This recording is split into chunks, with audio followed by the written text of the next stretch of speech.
The following program is brought to you by Pizza Productions.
NJWP Heavyweight Champion, the best match,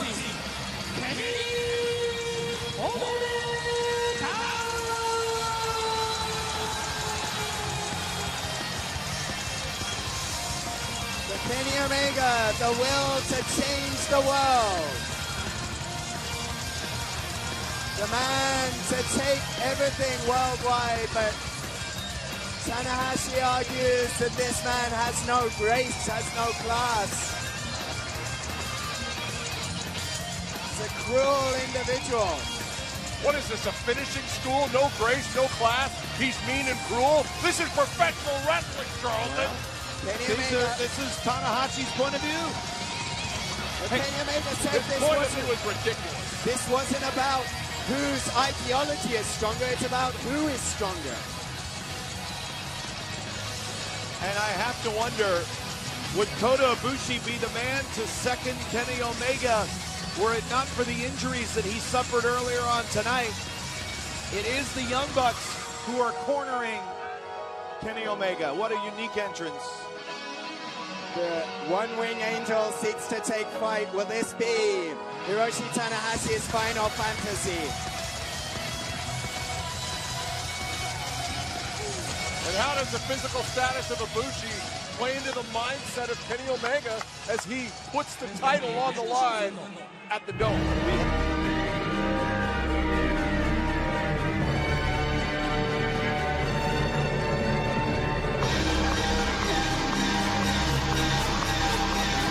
Oh, what's up, everybody? Welcome to an all-new episode of the Totally Necessary Wrestling Podcast.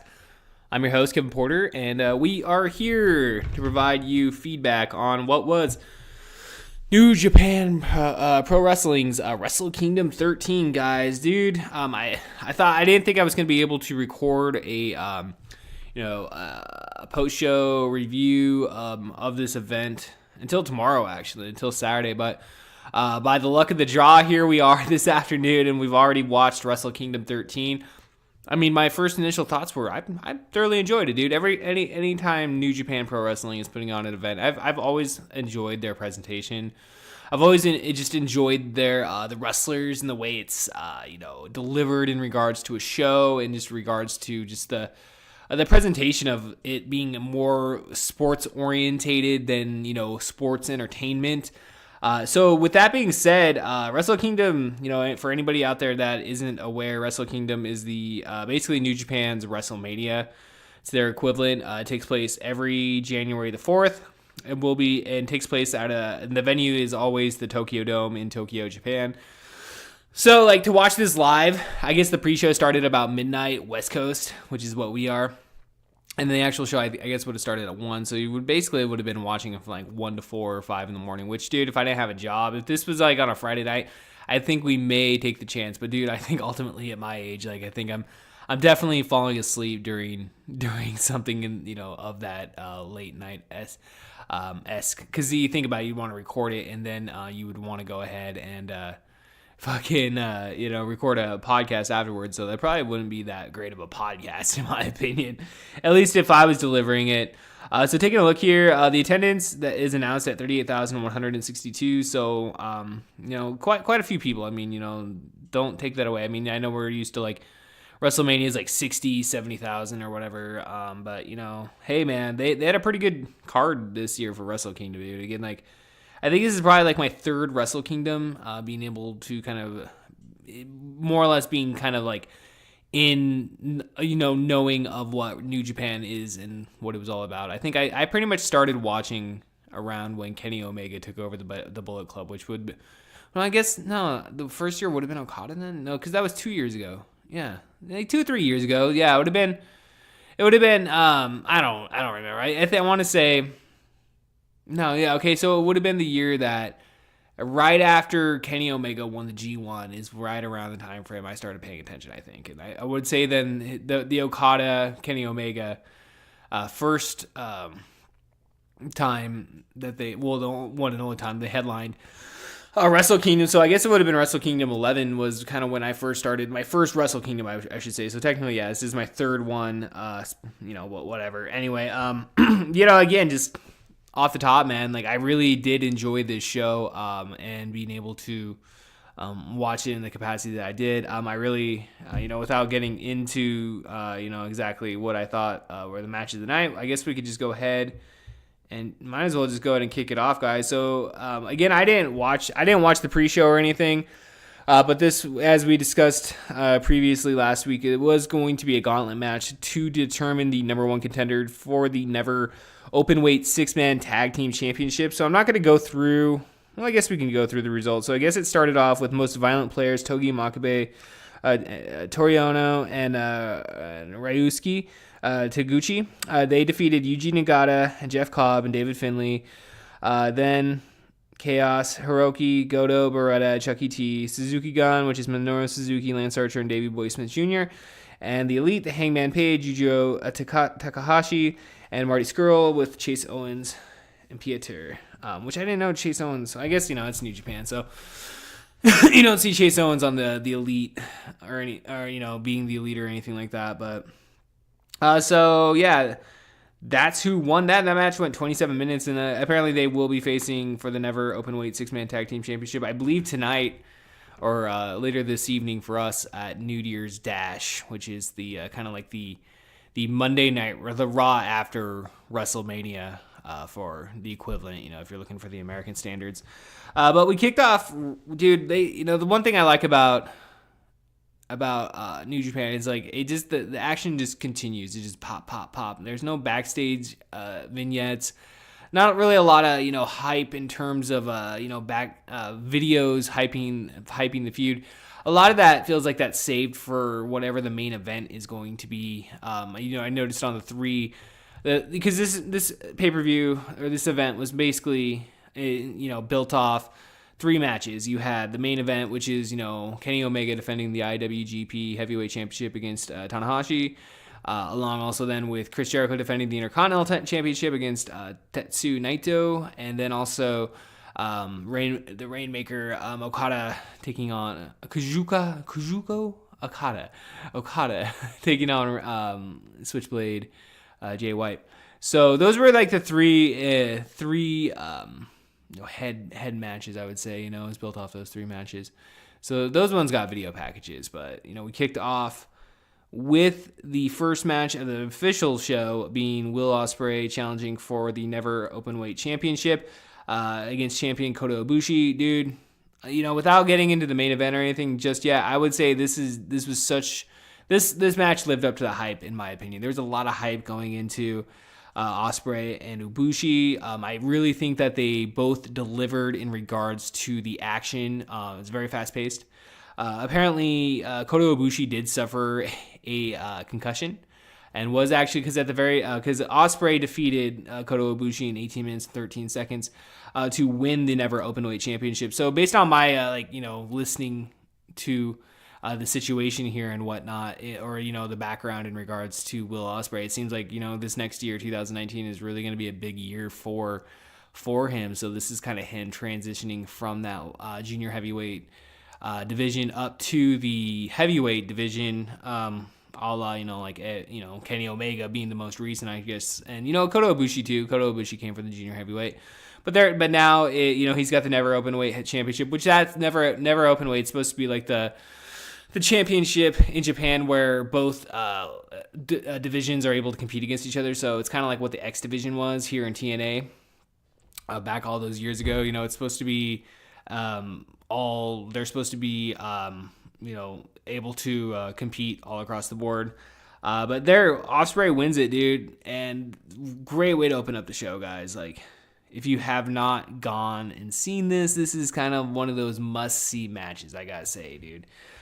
So in our third match of the night, second match on the official show, was a three-way tag team match for the IWGP Junior Heavyweight Tag Team Championship, which we saw Bushi and Shingo, representatives of LIJ, which would be a running theme throughout the night, is members of LIJ winning gold, which was, I don't want to be like there was a lot of surprises tonight. I guess there was the one overall surprise, but the show is for the most part pretty predictable in a sense, in terms of at least, distinct matches. But here we are, LIJ defeating Suzuki Gun and Roppongi 3K. I thought this was a pretty fun match. I don't think this was as good of a match as what Ibushi, put the kabush, Ibushi and Ospreay put on, but it was definitely a solid match here. The match only went 6 minutes 51 seconds here, so it's not like you can get going, a lot, which I guess is pretty common if you're if you pay attention to these dome shows, is that apparently the junior heavyweight divisions a lot of times just don't get a lot of time. So that was that. We got new champions, which I want to say we got new champions all across the board tonight. So that being said, we did see Tomohiro Ishii, the Pitbull, Tomohiro Ishii taking on defending the British Heavyweight Championship, which is a Rev Pro title against Zack Sabre Jr. So it's cool that New Japan, because they did this with Ring of Honor, and obviously they have a working relationship between these. This is, I would say, their working relationship in England, the UK. Is apparently Rev Pro. I don't have a lot of knowledge on Rev Pro. I've only seen Progress. That's really the only UK promotion that I've really been able to see, and I saw that live in person. Dude, we saw Walter and fucking Tony Storm, Pete Dunne, Tyler Bate, Trent Seven. It was a good time. Of course, we covered that before. But nonetheless, this match, I thought this was a good match. I think Zack Sabre Jr. is really underrated. Well, I don't want to say he's underrated because I don't think people are like, I don't think he's getting, I don't think he gets as much attention as he should. I think technically speaking, he's probably the best technical wrestler wrestling today. I would go as far as say that. And I don't think a lot of people could truly challenge that. I think, maybe if Daniel Bryan was given the amount of leeway that Zack Sabre Jr. is able to wrestle regarding a submission style, I think he would challenge him, of course. But as it stands, I think Zack Sabre Jr. is definitely your number one technical wrestler within the world. He was accompanied by Taka Michinoku, so apparently Taka Michinoku is, because they're part of Suzuki Gun, and he's the man, dude. He's fucking Zack Sabre Jr.'s fucking man. So it's kind of cool. Apparently, also they mentioned during the broadcast that Taka Michinoku had actually given Zack Sabre Jr. The Michinoku driver, which if anybody that's familiar with Taka Michinoku, it's a pretty fun move. So Zack Sabre Jr. does it now, but I believe it's called the Sabre driver now, or something of that nature, Zack driver or some shit like that. But so this match only did go 11 minutes, 37 seconds. Dude, I would say Zack Sabre Jr. dominated this whole entire match. Kind of made Tomohiro Ishii kind of look like a little bitch. But just he made him tap, dude. He made him fucking tap out, dude. And that's that submission specialist just fucking coming in, man. I really enjoyed the match when I saw Zack Sabre Jr. here a couple weeks back against Jonathan Gresham. And this did not disappoint either. I thought this was a really fun match. Tomohiro Ishii, man, that guy's a badass, dude. I really do like that guy as well. Definitely not underselling him. I think he's definitely a top guy in New Japan Pro Wrestling. But it looks to be a big year for both Zack Sabre Jr. and Will Ospreay moving forward in New Japan, especially also with what looks to be a lot of departures that are coming at this time here. So then we also did see for a 3-way tag team championship for the IWGP Tag Team Championship, which was LIJ, which is Los Ingobernables de Japón. So it was Sonata and Evil defeating Gorillas of Destiny, Tama Tonga, and Tongaloa, who were accompanied with Bad Luck Fale and Jado, and the Young Bucks, Matt Jackson and Nick Jackson here. So, the Gorillas of Destiny came in as champions here. This is pretty much your swan song, more or less. I don't know what's going to happen in New Year's Dash. We'll cover it next week, hopefully. We'll talk about it a little bit. But but this was basically the swan song for the Bucks. As we all know, All Elite Wrestling, AEW, is a thing. It's been announced as of New Year's Day. Dude, I'm pretty excited about that. I'm pretty excited about AEW because I don't know, man. I watch the Elite. Being the Elite every single week. I have for quite some time at this point here. So to watch the growth, of Cody Rhodes and the Bucks, Adam Page, Kenny Omega, Marty Scurll, like, dude, amazing. Like, it really is a golden age. I feel we're in a new golden age of professional wrestling. Like, we truly are at this point. I think it's not. It's pretty safe to say at this point, just judging based on the popularity. I mean, WWE, like, their ratings suck, but dude, when you look at wrestling across the board in terms of the independent scene, and then obviously your New Japans, your Ring of Honors, and now AEW, even throw Impact in there, it's pretty amazing time to be a fan of professional wrestling here. So you notice that in this match here, Matt Jackson did take the pinfall at the very end. He was pinned, I believe, by, I want to say Sonata pinned him. It could have been Evil. I don't know. One of those two. Obviously, they're the champions now. So, Evil and Sonata becoming 2-time IWGP Tag Team Championships. Champions. The match went 10 minutes and 16 seconds. I thought it was a pretty, I'm not going to say it was a blow me out of the water match, but, it was entertaining. I enjoyed it. I love the presentation of New Japan Pro Wrestling, so I enjoyed the whole entire show. I thought the show moved really quick in a sense, and nothing really dragged on too much. Everything was pretty appropriately timed out, I felt, for this show here. Our next match was Juice Robinson challenging for the United States, or the IWGP United States Championship, being held by Cody, who was accompanied by Brandy Rhodes. Again, Cody is also his swan song for New Japan Pro Wrestling, I suppose, at this point. So we saw Juice Robinson become a 2-time IWGP United States champion, which it was noted on the broadcast that I believe it was for the U.S. championship. Every time the champion's first defense, it's always resulted in a loss here, which this belt only being 2 years old at this point, I believe. Saying something, I suppose.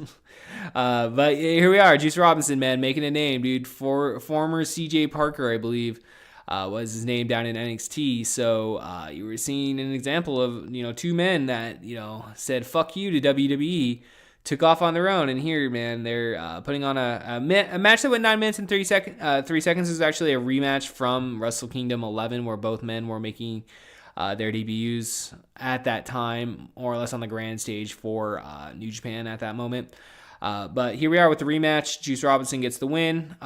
Cody Rhodes, again, he's acting president of AEW Wrestling, so it's just like, this is crazy times we live in, guys. Crazy times that we live in. Not much to say really about the match. Brandy Rhodes ended up getting ejected as she was trying to cause the distraction. I like Cody Rhodes as a heel, and I really I enjoyed the interaction with Brandy in there and stuff. And again, 9 minutes and 3 seconds, dude. It wasn't that long. And Juice Robinson at the very end had to hit to his finisher move twice. He did it twice to, not because Cody Rhodes kicked out or anything, but just to basically make it emphasize that, hey, fuck you, Cody. Fucking boom.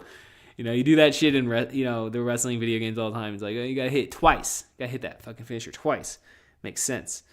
So seventh match of the evening was Kushida defending the IWGP Junior Heavyweight Championship against Taji Ishimori. The Buzz, I believe his character's name is like Buzzsaw or whatever, or Bone Skull, that's what it was. Dude, that guy is pretty fucking cool, dude. He's ripped, dude. He's got a solid 8-pack going there, and he moves quick. There. This match, again, only going 11 minutes and 17 seconds here. Taji Ishimori and ends up becoming the new IWGP Junior Heavyweight Champion. Again, every championship pretty much fucking changed hands on this show. But here we are. Kushida is actually rumored to be going to WWE. So it's no surprise that Kushida lost the title here. Again, when it came to your Young Bucks, Cody, Kushida match, you kind of had heard anybody that has their ear to the ground and heard the rumblings. You kind of knew none of them are going to retain at this point or win their respective championships. And that was proved to be correct here. So we did also see Jay White taking on fucking Okada. And the only match without a fucking title. This match went 14 minutes and 20 seconds. Interesting. Jay White picking up the surprising victory over Okada. I think a lot of people kind of going into this kind of felt that, Okada is gonna get his, he's gonna pull it off, man. It's fucking Okada, dude. He's the John Cena, of fucking New Japan Pro Wrestling and shit. He's because Gato had turned on Okada here at the end of the summer, I believe, and joined him and Switchblade joined up with the Bullet Club. So that was pretty much kind of where it led to, because obviously, with Kenny Omega, the Bucks, Cody, they disbanded from the Bullet Club and made, they are the Elite. That is their group. So, but here we are with, here we are seeing Jay White getting the win on January the 4th, though, over Okada. Because again, you thought, good guy's always going to get his win back, but they really do need to push Jay White. So I'm really actually happy that Jay White got the win. Not being very familiar, and obviously everybody kind of having mixed emotions in regards to Jay White on is he gonna be good? Is this gonna really work out? Is Switchblade really that great of a character? But here we are. He's proven his ground. They put Gato with him. I mean, he's going in 2019 pretty freaking hot. So it's interesting. It's going to be interesting tonight to see New Year's Dash and kind of see where everything starts progressing in regards to New Japan Professional Wrestling, especially again with the Bucks, Cody, the Elite, pretty much more or less gone at this point from New Japan Pro Wrestling. You definitely got to start pushing new stars, and you're seeing your Zack Sabre Juniors, Will Ospreays, and your Juice Robinsons. I think these people are going to be able to take advantage of this next year, and it's really exciting watching this go forward. And your Jay Whites too. So a second to last match we saw for the Intercontinental Championship was Chris Jericho defending that Intercontinental Championship against Tetsuya Naito. This match went 22 minutes and 35 seconds. I really feel that this was, again, definitely one of the better matches of the evening. Obviously, giving it the time here. This and your main event of Tanahashi taking on Kenny Omega were truly your two double main events here. This was turned into a no disqualification match. They had some sort of fan appreciation thing or something, and Jericho, so they had a little bit of a sit down type interview. And I gotta be honest, guys, Tetsuya Naito, I don't know if I really like him that much. I think he's kind of a dick, and I think he just I don't know. I guess that's his character, and that's why people fucking love him. He's just I don't know. It seems like it's shitty comedy. It's just really shitty comedy in regards to his facial expressions, and I don't know. It just kind of I don't know.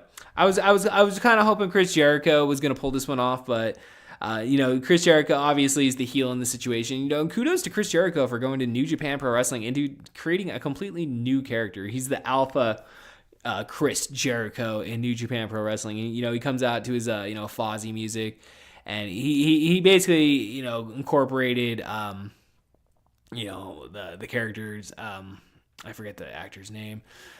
From A Clockwork Orange and whatnot, and with the face paint and coming. I know last year was pretty heavy, but he had a pretty cool leather jacket on. He came to the ring with spikes coming out. I was like, Chris Jericho is the man, dude. He is a Renaissance man, dude. 48 years old, and the man's still in wrestling shape, man.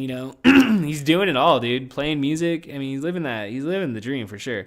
But nonetheless, this was a pretty fun match. I don't know if this was better than their match last June, but at the same time, I really did enjoy the 22-minute match here. And Tetsuya Naito is your new Intercontinental champion. So I think he's at least won the title twice now. So hey, again, all belts changed hands. We're gonna see where this goes. don't know where Chris Jericho's going. I mean, he's rumored to be going to AEW as well. So it's definitely a possibility we may see Chris Jericho stateside in a non-WWE company at some point, which is kind of crazy. So our main event of the evening of the Tokyo Dome of Wrestle Kingdom 13, or in the Tokyo Dome, was Kenny Omega defending the IWGP Heavyweight Championship against Hiroshi Tanahashi. This match went 39 minutes and 14 seconds. They said during the broadcast that this is actually the longest main event in Wrestle Kingdom history. So it's definitely saying something here. And obviously the story here is Tanahashi. And again, he's kind of, the veteran, obviously. His first Wrestle Kingdom, Tokyo Dome main event was in 2005, guys. So that's like 14 years ago at this point. That's crazy. It's 14 years since 2005. So, again, he's kind of that John Cena character as well. Okada, is supposed to be that, popular baby face, but Okada's obviously not been around as long as Tanahashi. So, Tanahashi here this is kind of his redemption story in a sense. He won the G1 this past summer. He won the G1 tournament. So he was coming into this pretty hot. The crowd, you could definitely tell the crowd, he's a crowd favorite, man. Like, the people truly do love Hiroshi Tanahashi and stuff, but the story is that basically here Tanahashi is basically, it's like, oh, who's this Kenny Omega? This is new school now. Like, this is what you guys do, because Kenny Omega's whole thing is that he's out to change the world. That's his gimmick or whatever. So Tanahashi just kind of shits all over it, dude. And like, personally, again, I'm a big fan of Kenny Omega, so like automatically I'm like, well, hey, fuck you, Tanahashi, like, so so also there was a video that like a hype video or something of some kind that Kenny Omega had made or for Wrestle Kingdom this year, and it was kind of like an old school like Final Fantasy 8-bit, like 16-bit video game, like a Final Fantasy like scenario where the character, it's called Kenny's Quest. And they played a little bit of on the Titantron in the Tokyo Dome, but it wasn't anything like the actual video that they released, like basically the uncut version on YouTube. And I watched it last night, and it was pretty cool, man. And like I put the comment on there, I was like, this is why I love professional wrestling. I love these guys. These guys pay attention to story. The Elite, speaking of the Elite, they're doing it, man. Like, they're doing it better than the WWE, and like that's corporate, dude. And like, I just. Even though, AEW's got like $1 billion person backing money into it, but I mean, that's what you need in order to do this, right? So, no shame in them going out and getting that money and being able to do that. I mean, like, dude, I'm all about that, dude. Like, if you can make it happen, make it happen. And those guys did, dude. So you got to give them so much credit. And so, like, I was really rooting for Kenny Omega, because, like, again, Kenny Omega is kind of the wild card at this point. We really don't know what Kenny Omega is doing. It's rumored his contract is up at the end of January here. So again, we're going to see what happens New Year's Dash. It's very important, I think, in telling what Kenny Omega is and where he's going.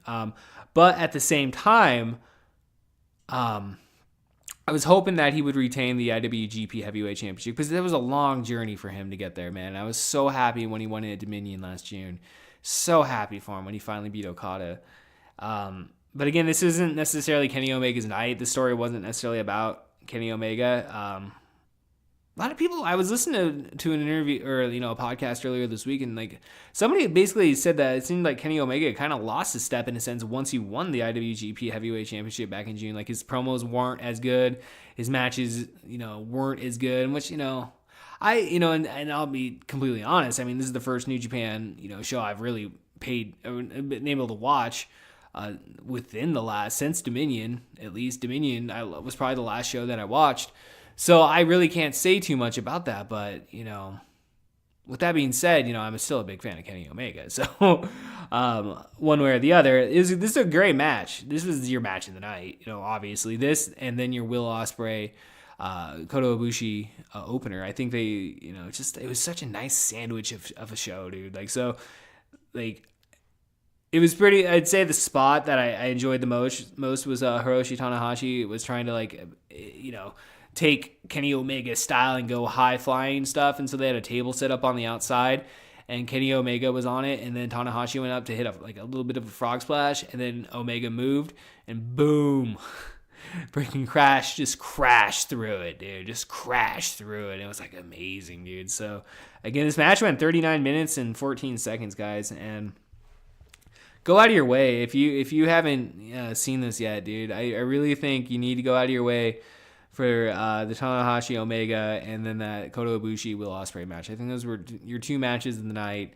All in all, dude, this was a great event, dude. New Japan, is pro wrestling, in my opinion. This is what professional wrestling should be and how it should be presented. Don't get me wrong. I guess I enjoy WWE to a point, but at the same time, man, this, there's a reason why this is, most years is always named show of the year, and it's funny because it takes place 4 days after the new year, but yeah, come December, it's still that one show that's always, it's still in people's minds in regards to, something memorable from that specific year. So there's always something really solid coming out of Wrestle Kingdom most years.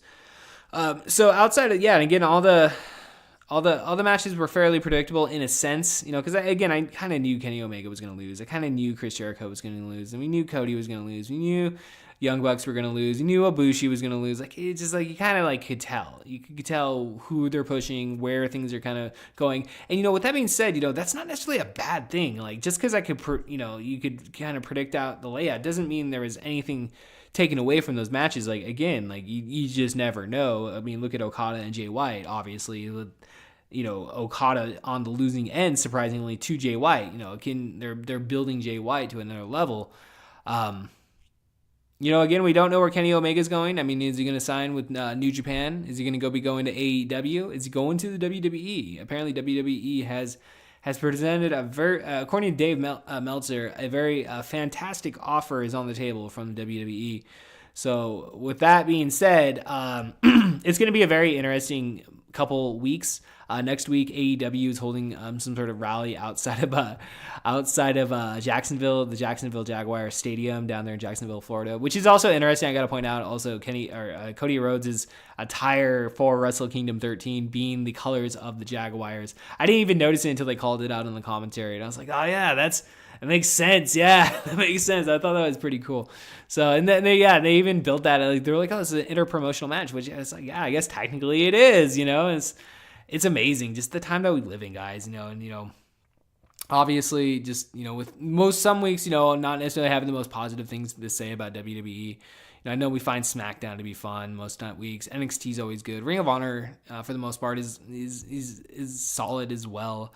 But dude, watching New Japan, this was easily my favorite thing recently in regards to professional wrestling. So with that being said, guys, dude, thank you guys for tuning in. Hey, dude, hey, and anybody that listened yesterday or to today, I should say, to the Totally Necessary Wrestling podcast, the week and what that was, complete. Man, I feel better today, guys. I'm just gonna put that out there. I feel a lot fucking better today. So I got to go pick up my cat in an hour and a half. So I don't know, man. We'll be back next week, dude. Just kind of promoting everything else, I suppose. Next week we have Brandon Allen on the podcast that no one listens to. That will be dropping on Wednesday night. Promotion goes up on Facebook the next day, so that Thursday.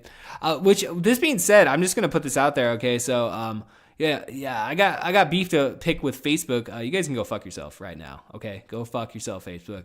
Fucking bullshit. I checked my fucking post that for the podcast that got released this week, because again, we had a all new episode of In the Mouth of Madness podcast that dropped this past Wednesday, featuring Escape from New York.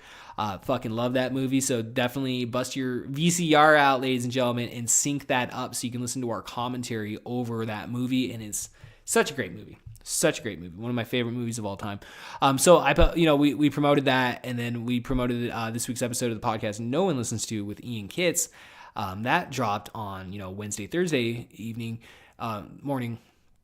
And so I go back today to post up about the wrestling podcast, Totally Necessary Wrestling podcast that dropped Friday morning, and I was like, because it shows you seen by how many people, because I posted up on the page, on the podcast that no one listens to page on Facebook, and then I share it to my personal timeline as well. And that's the only social media that I'm doing right now. And I noticeably look, and it's seen by one person. Both of those posts by one person.